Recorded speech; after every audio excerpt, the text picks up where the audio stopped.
আসসালামু আলাইকুম সবাইকে। আমি জাহিদুল ইসলাম রিফাত। আজকে আমরা শিখব এইচএসসি অর্থনীতি প্রথম পত্রের নবম অধ্যায় সামগ্রিক আয় ও ব্যয়। তো শুরু করা যাক। আমরা চেষ্টা করব একটি ভিডিওর মাধ্যমে পুরো অধ্যায়টা শেষ করার জন্য। তো শুরু করা যাক। আমাদের যে অর্থনীতি শর্ট কোর্স আছে ওখানে সবগুলো অধ্যায়ের একটা করে ভিডিও, একটা ভিডিওতে পুরো অধ্যায় শেষ। তো আমরা আজকে চেষ্টা করব নবম অধ্যায়টা খুব ভালো করে শেষ করার জন্য। আচ্ছা, তাহলে শুরু করা যাক। এই অধ্যায়ের গুরুত্বপূর্ণ টপিকগুলো আমি লিখে নিলাম, একটা একটা করে আলোচনা করব। প্রথমে অধ্যায়ের নাম হচ্ছে সামগ্রিক আয় ও ব্যয়। তাহলে আমরা প্রথমে শিখব সামগ্রিক আয় বলতে কি বোঝায়।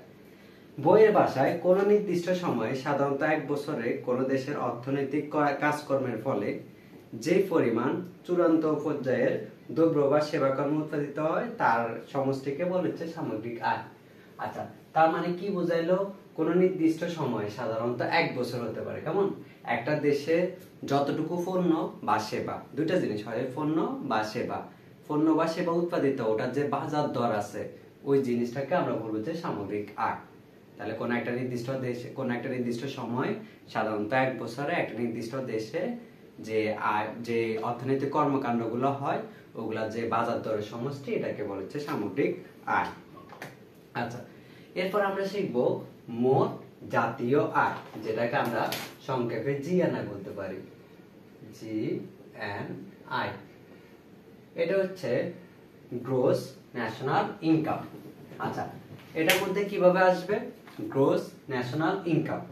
এটা মূল কথা হচ্ছে যায়, আচ্ছা আগে আমরা বইয়ের ভাষাটা পড়িনি। দেশীয় নাগরিকের কর্তৃক দেশের অভ্যন্তরে চূড়ান্ত পর্যায়ের দ্রব্য বা সেবা উৎপাদনের মূল্য এবং দেশের বাইরে প্রবাসীদের প্রেরিত অর্থের সমষ্টিকে জিএনআই বলে। বইয়ের ভাষায় কি লিখতে হবে পরীক্ষার সময়? না, আগে বিষয়টা বুঝে নাও। আচ্ছা, এটা মূল কথা হচ্ছে যায়, আমাদের দেশের কিছু শ্রমিক আমাদের দেশে কাজ করে, আবার বাইরের দেশে কিছু শ্রমিক আমাদের দেশে কাজ করে, আবার আমাদের দেশে কিছু শ্রমিক বাইরের দেশে কাজ করে। তিনটা স্টেপ। আমাদের দেশের মানুষ আমাদের দেশে কাজ করতেছে, আবার আমাদের দেশের মানুষ কি বাইরের দেশে কাজ করতেছে না? করতেছে। তো বাইরের দেশের মানুষ কি আমাদের দেশে কাজ করতেছে না? তাও করতেছে। এখানে কোন জিনিসটা আসবে? আমাদের দেশের শ্রমিক আমাদের দেশে কাজ করতেছে, তাদেরটা আসবে।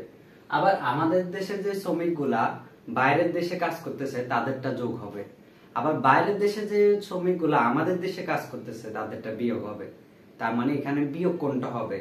অন্য দেশের কোন শ্রমিক যদি আমাদের দেশে কাজ করে, ওদের টাকা, মানে ওরা যতটুকু আয় করে ওটা আমরা মোট জাতীয় আয়ের মধ্যে অন্তর্ভুক্ত করব না।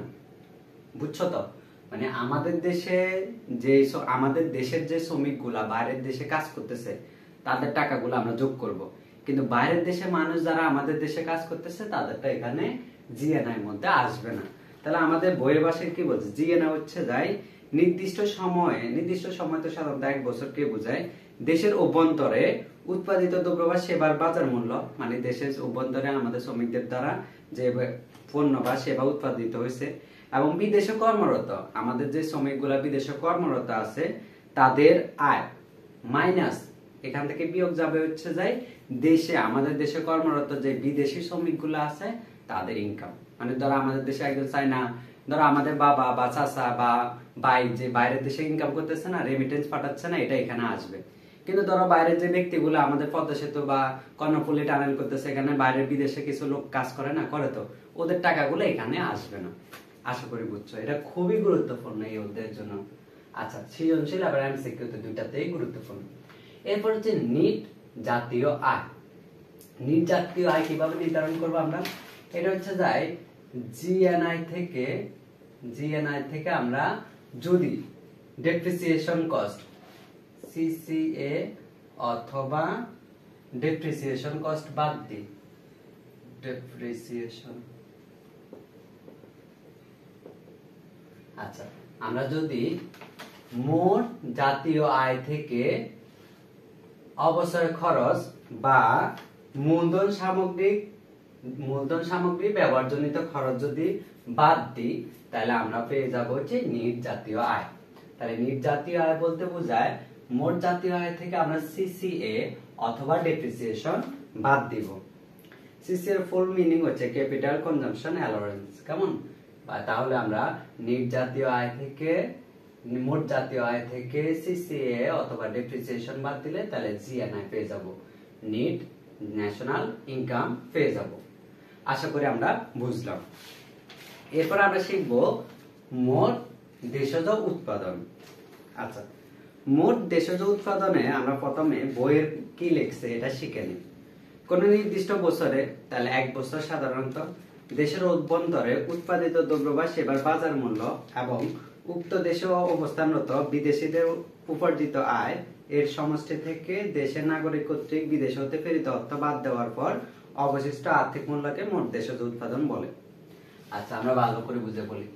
আমরা যখন মোট জাতীয় আয় শিখছিলাম তখন আমাদের যে শ্রমিকগুলা বাইরের দেশে কাজ করে, আমাদের চাচা বাবা, হ্যাঁ, তারা যে রেমিটেন্স পাঠায় এটা যোগ হইতো মোট জাতীয় আয়। আর মোট দেশজ উৎপাদনে, মোট দেশজ উৎপাদন হচ্ছে জিডিপি। জিডিপির মধ্যে গ্রস ডোমেস্টিক প্রোডাক্টের মধ্যে, প্রোডাকশনের মধ্যে আমরা কি করব, এখানে হচ্ছে যে আমাদের দেশে যে শ্রমিকগুলা বাইরের দেশ থেকে রেমিটেন্স পাঠাতো এটা যোগ করতাম, আর বাইরের ব্যক্তিগুলা যারা আমাদের দেশে কাজ করে টাকা ইনকাম করে নিচ্ছে ওইগুলো আমরা বিয়োগ করতাম। কিন্তু এখানে বিপরীতটা হবে। এটার মূল কথা হচ্ছে যায় আমাদের দেশে যে শ্রমিক আমাদের দেশে কাজ করতেছে তাদেরটা তো থাকবে যোগ, আবার বাইরের দেশের শ্রমিকরা যারা পদ্মা সেতু বা কর্ণফুলী টানেলে কাজ করতেছে, হ্যাঁ, তাহলে তাদের ইনকামটাও যোগ হবে। আর আমাদের দেশের যে শ্রমিকগুলা বাইরের দেশ থেকে রেমিটেন্স পাঠাচ্ছে তাদেরটা বিয়োগ হবে। তার মানে এখানে আমরা কি করতাম, আমাদের দেশে যে শ্রমিকগুলা বাইরের দেশ থেকে রেমিটেন্স পাঠাতেছে এটা আমরা কি করতাম ভাইয়া, এটা আমরা যোগ করতাম, কিন্তু এখানে এটা বিয়োগ হবে। আর আমাদের বিদেশিরা যে আমাদের দেশ থেকে টাকা ইনকাম করে নিতেছে এটা মোট জাতীয় আয়ের মধ্যে বিয়োগ হতো, কিন্তু এখানে কি হবে, যোগ হবে। তো আশা করি বুঝছো। এটাই তোমাদের পরীক্ষা আসবে, মোট জাতীয় আয় এবং মোট দেশজ উৎপাদনের মধ্যে পার্থক্য কি। কেমন? আচ্ছা, মোট জাতীয় আয় থেকে সিসিএ অথবা ডেপ্রিসিয়েশন বাদ দিলে কি পাওয়া যেত, নিট জাতীয় আয়। সেম টু সেম মোট দেশজ উৎপাদন থেকে যদি আমরা সিসিএ অথবা ডেপ্রিসিয়েশন বাদ দিই তাহলে নিট দেশজ উৎপাদন পেয়ে যাব। আচ্ছা, এখন মোট দেশজ উৎপাদনের তোমাদেরকে যদি সূত্র বলে, সূত্র হবে যে সি প্লাস আই প্লাস জি। কেমন? এখানে সি হচ্ছে ভোগ ব্যয়, আই হচ্ছে বিনিয়োগ, জি হচ্ছে সরকারি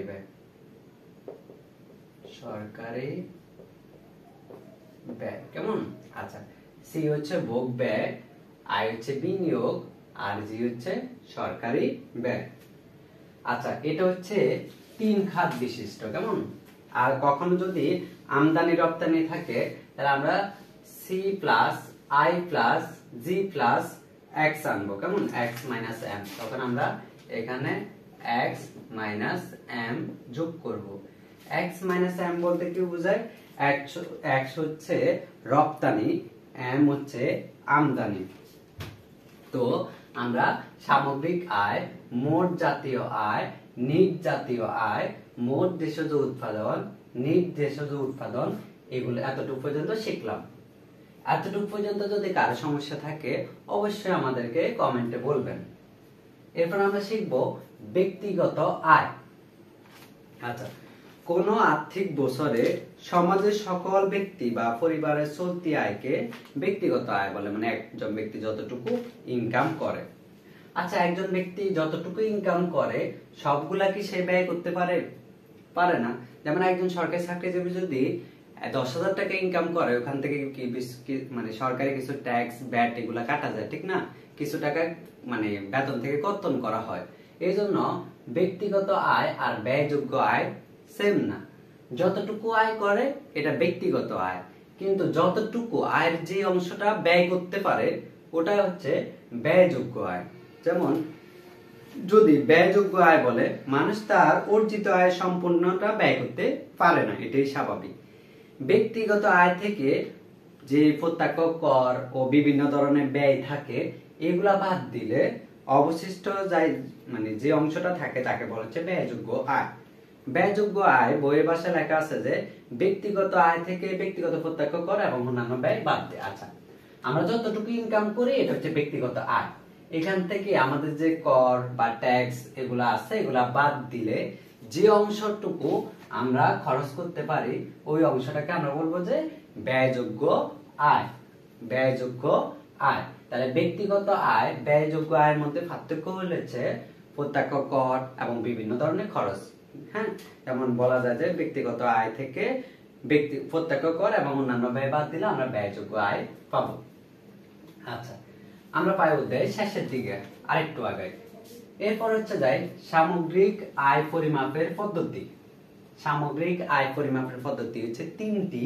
একটা হচ্ছে উৎপাদন পদ্ধতি, একটা হচ্ছে আয় পদ্ধতি, একটা হচ্ছে ব্যয় পদ্ধতি। কেমন? আচ্ছা, এখন আমরা একটা একটা করে ব্যাখ্যা করব। প্রথমে আসি উৎপাদন পদ্ধতি নিয়ে।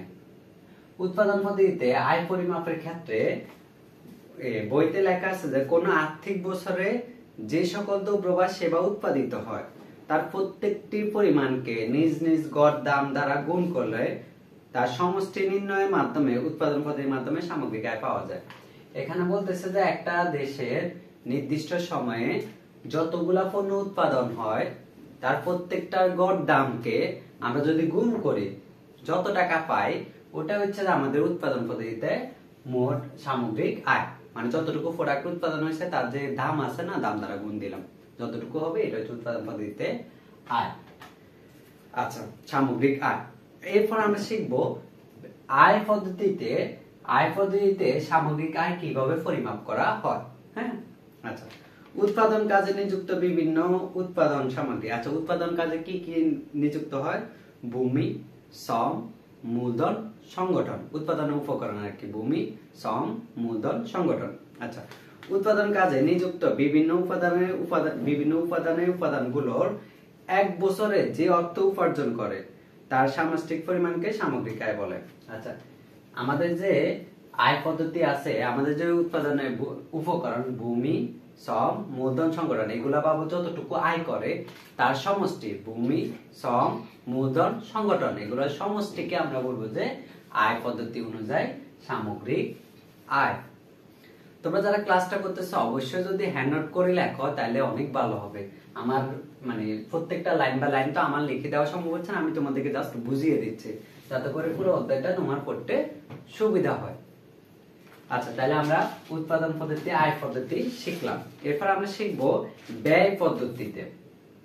ব্যয় পদ্ধতি অনুযায়ী সামগ্রিক আয় কিভাবে পরিমাপ করব। ব্যয় পদ্ধতিতে সামগ্রিক আয় হলো কোন নির্দিষ্ট সময়ে সমাজের সকল প্রকার ব্যয়ের যোগফল।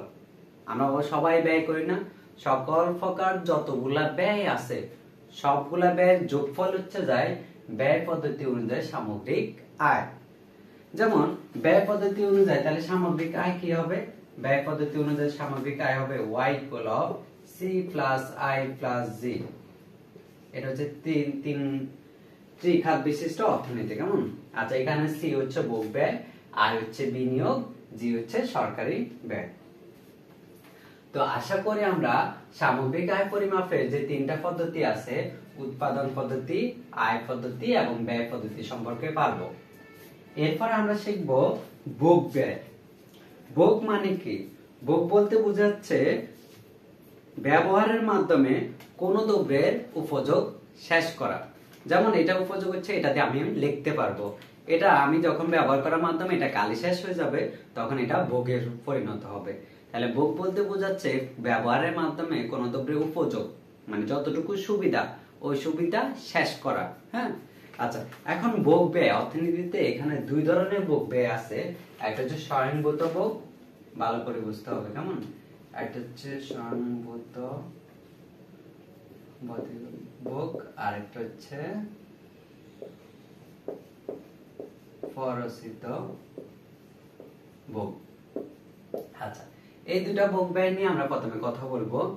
আচ্ছা, ধরো তোমার আজকে ইনকাম 10 টাকা, তাহলে তুমি 10 টাকা খরচ করতে পারবা। আচ্ছা, যদি তোমার ইনকাম 1000 টাকা হয় তাহলে তুমি বলো যে না, আজকে আমার টাকা অনেক টাকা ইনকাম হয়েছে, আমি একটু ভালো খাবার দাবার করি। আচ্ছা, আজকে যদি তোমার ইনকাম 0 টাকা হয় তুমি কি একদম না খেয়ে থাকতে পারবা? পারবা না। এই স্বয়ংভূত ভোগ হচ্ছে অনেকটা ওইরকম, যখন স্বল্পকালে আমাদের ইনকাম শূন্য হয়, আমরা কি তখন কি ভোগ না করে থাকতে পারি না?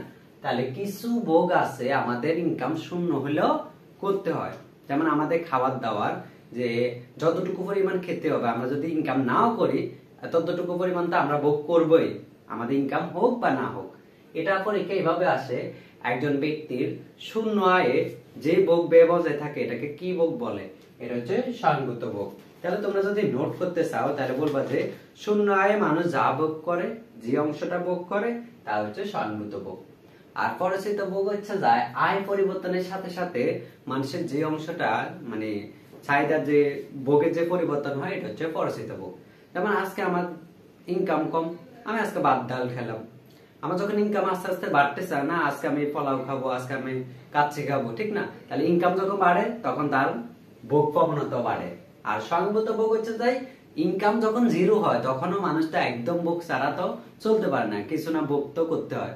তখন যে অংশটা ভোগ করে এটাকে বলবো যে আমরা, আচ্ছা তাহলে স্বয়ংভূত ভোগ হচ্ছে জিরোতেও যখন খরচ মানে আয় যখন শূন্য হয় তখন যে ভোগ ব্যবস্থা থাকে এটা হচ্ছে স্বয়ংভূত ভোগ। আর পরিচিত ভোগ হচ্ছে যাই যখন ইনকাম বাড়ার সাথে সাথে ভোগের পরিবর্তন হয় তখন এটাকে বলা হচ্ছে পরিচিত ভোগ।